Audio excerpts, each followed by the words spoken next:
On segment 2 tonight, a candid conversation about race as 100 people try to find common ground in a barbershop. KTVU's Paul Chambers has been facilitating these barbershop discussions, try to bring people together and see things from different perspectives. Paul, this was the 4th time you've done this, and this was your biggest yet. Oh my gosh, it was the biggest and I think the best, but I'm a little prejudiced on that. The audience has continued to grow, and so has the success.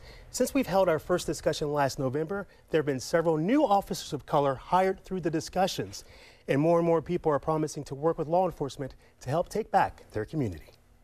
If we want change, we have to be the change. That was a common theme for the discussion in San Leandro.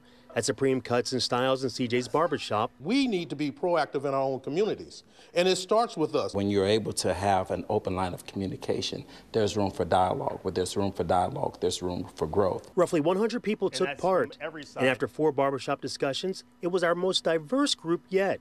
Black, Latino, and white, men and women, young and old, all sitting together, working on ways to bridge the divide. How do we, in our community, black and brown together, rise up? The reality of it all, we have to learn how to respect ourselves in order to respect others. This is not like there's a single solution to it.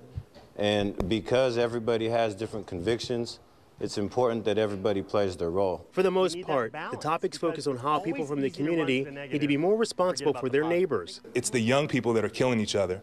It's not the OGs out here anymore. It is young men. They're 12 and 13 and 14 coming to school with guns because they don't have any they don't feel any sense of self-worth. We need to instill that in them. You're asking them to be accountable. You're asking them to be responsible. You're asking them to listen.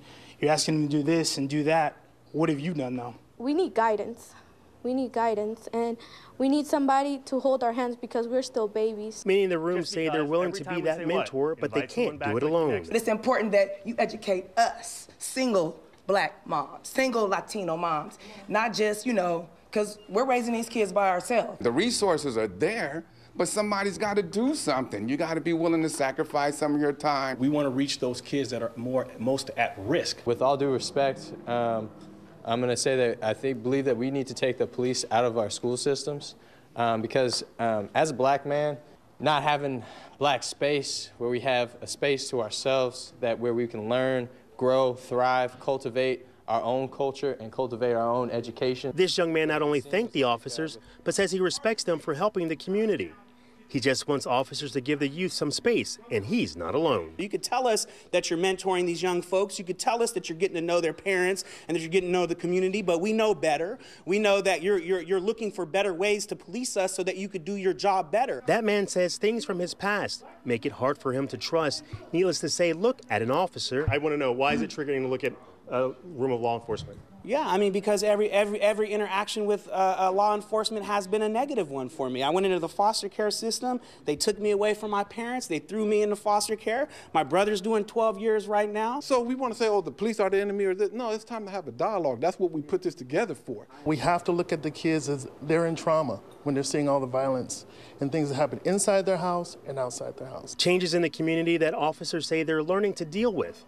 And like others, they too need help. All of us have to be able to work together. So we're looking for people in the community to volunteer, to come partner with us on these different things and get out there. Come hop in my patrol car with me. Most here say they know the officers are not the only ones responsible for the divide and want to put other leaders on notice. Instead of spending all that money building them jails, start putting it more towards education. In order for us as a community to empower and rebuild each other, we have to really get to the nitty-gritty and go to the city council and hold them accountable. Stop looking to the police to be the resources, or stop looking to the schools to be the resources. We are our own resources. If we recommitted ourselves, rededicated ourselves, if we rethought our theology, we would come back to the community and be a presence. The youth spoke up and often.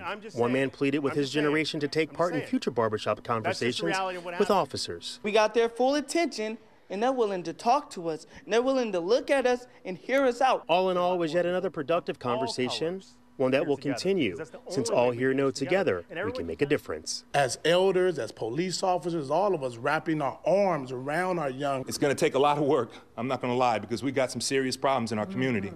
But together, doing things like this is going to work out for us. If you want change, fight the system from the inside. Become a cop that goes and check in with your neighbor. Become the cop that goes to your old school. Now, if you want to make a difference in that change, Oakland Police have 90 positions within the department that they're looking to fill by August. As for future discussions, we have plans going to Hayward, Fremont, Oakland, and lastly, I'm also told that Oakland's police chief, Alameda County Sheriff, and the district attorney have interest in joining us at future events. Really? It's so fantastic to see people talking and also listening. The quote from that person saying, if there's room for dialogue, there's room for growth. You've done this now 4 times. What'd you take away from this last one? It's working. And it's growing. As I said, it seems like we're not dividing anymore. There's still the arguments and still the confrontations, but most importantly, they are working together to go forward and not argue and point fingers anymore. So it's more about the community coming together and not fighting so much. So that's the positive things that I'm getting out of it. And like I said, a lot of people are hearing about this. We had the kid from De La Salle, his teacher and his father came to take part of it because they are also invested in this. And more women getting involved too. Such important. Everyone has their own important thing to say and get it out there. It's really interesting. It's just great stuff. Yeah. And everyone needs to be heard. They do. Paul, thank you.